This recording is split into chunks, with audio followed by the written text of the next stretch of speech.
We all wanna change. We all wanna be somebody else. I wanna visit all the places nobody goes. I wanna teach all the things that nobody knows. I wanna grow wings, leave the coop, learn to fly. Bungee jump from the tallest building in Dubai. I wanna fly around town in my UFO. I wanna eat real food, not the GMOs. I wanna make moves. Welcome back to Desert Days, and I am here with the lovely Clottee Hammons, artist, writer, poet, activist, and educator. How are you doing today? I'm great. It's wonderful to be here with you, Kathy. Great to be here with you also. I'm loving that red on you. Well, thank you. I want to ask, I know I read your bio, you've done a lot. My goodness, you've done a lot.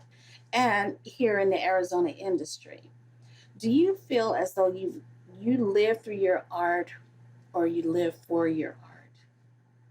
You really can't separate yourself from it if you're an artist.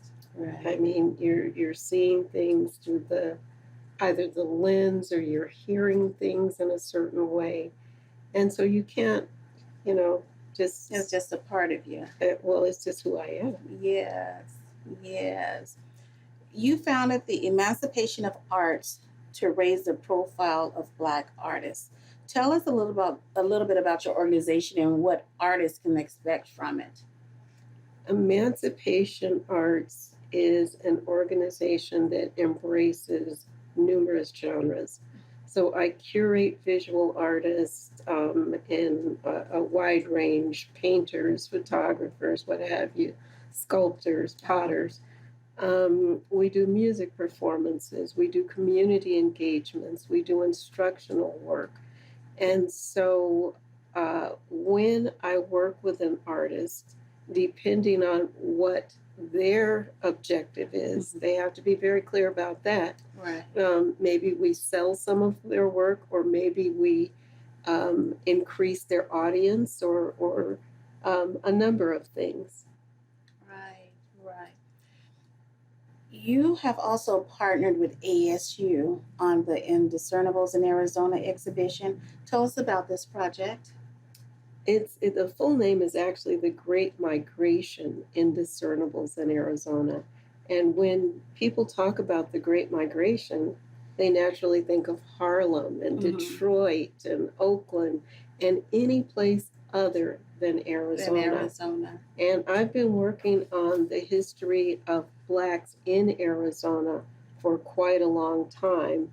And it just so happens that ASU was willing to collaborate. The School of Human Evolution and Social Change was willing to collaborate on a traveling exhibition. That is awesome. So we opened in Tempe, and then we moved to Heritage Square. We had plans to move to Chandler, and then COVID said,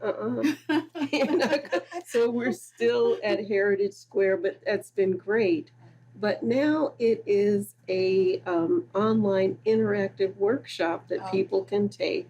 And it's a 3-hour workshop through the Phoenix Center for the Arts, of which I'm a resident artist. That is wonderful because, you will hear, or see on social media, another platform, that when Black artists move here to Arizona, or other artists that are familiar with artists in Black communities, that there's not a culture here in Arizona.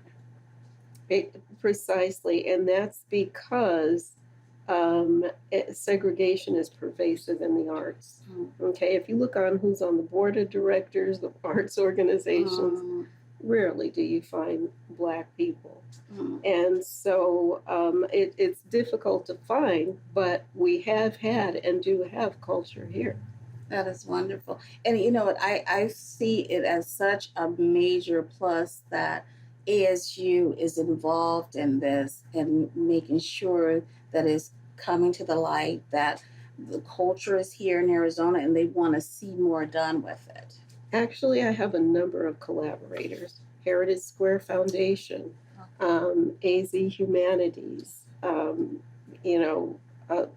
Local First Arizona. Okay. So I have not only academic collaboration, but community collaboration, business collaboration. Because you said I've been doing this a long time, and I Yes. knocked out my knuckles are bloody from knocking on doors. Yes, that is wonderful. So, can you tell me one of your most memorable events that you've had that made you think that you know what things are changing? There have been a few of them, but I can tell you right before a month before people started sequestering themselves, we had a musical event called The Soul of the Great Migration, and it was a full day of Black music. We had gospel music, we had traditional Cuban music, we had um, the King of the Blues, Big Pete Oh, Pearson. We okay. had jazz. We had it was a wonderful day of music, and it was on the Valentine's Day, so it was my Valentine to my city because this is my hometown, Yes. and people had a great time. It was well attended. The performances were awesome, Wonderful. and I thought, okay, this is the right thing. And that was at Heritage Square. That had never been done downtown before. Wonderful.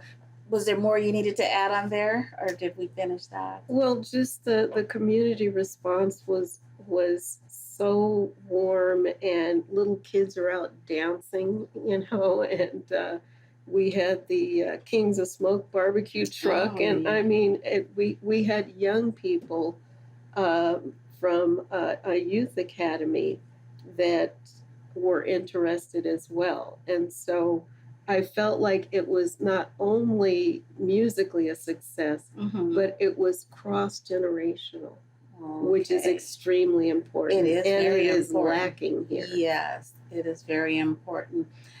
We had an author on one of our other shows that was speaking about children not having a parent in the household. So he's the uncle to these children in the community. So that is, you're right, that is much needed in our communities to have things like that to make them aware of their culture. Hmm. So that is an awesome thing. We spoke about you have worked in the art industry in Arizona for quite a long time. What is your ultimate goal to make you say that I've done my job? It's kind of an expansive project, but and there's a lot of moving pieces to what I do. But art is an industry, and I have not only worked in the arts, but I've worked with the unhoused population. Mm-hmm. So I'm seeking a location to teach people that are unhoused how to do professional framing and matting, Okay. and how to do some. I was fascinated when you had your other guest and she was talking about costuming, because Uh-huh. I was a costume maker for many, many years, Oh, and a pattern maker.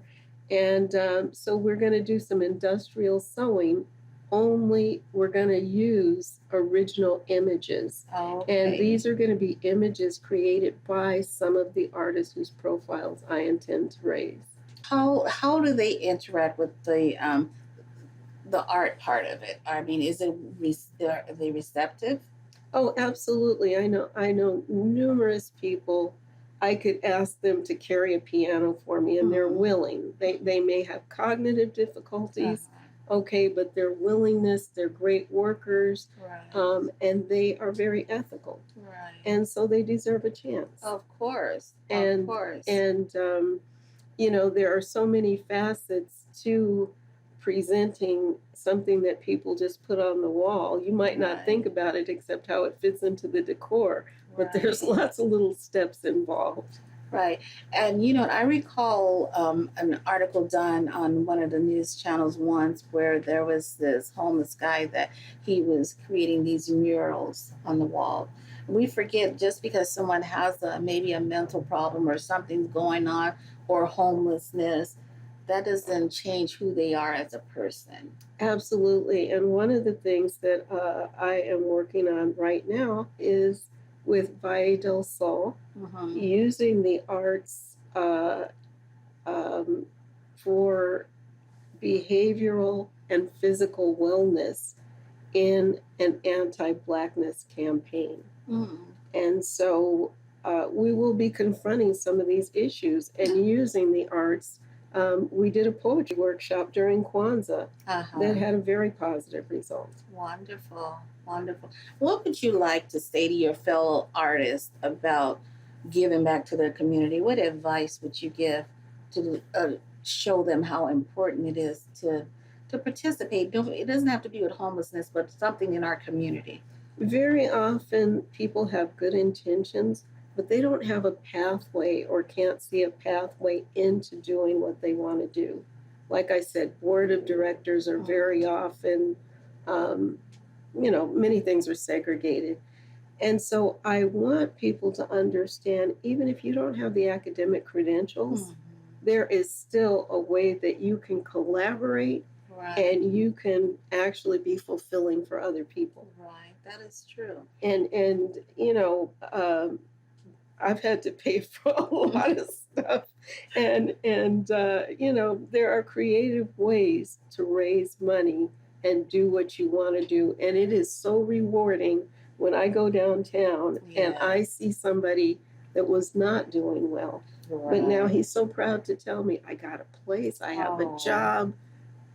It's very rewarding. That is. It doesn't cost much. I'm going to say if you're someone that knits or something, to knit a pair of socks or to knit a blanket or something to help someone out. Right. If someone wanted to be a part of your organization or help, how would they reach you?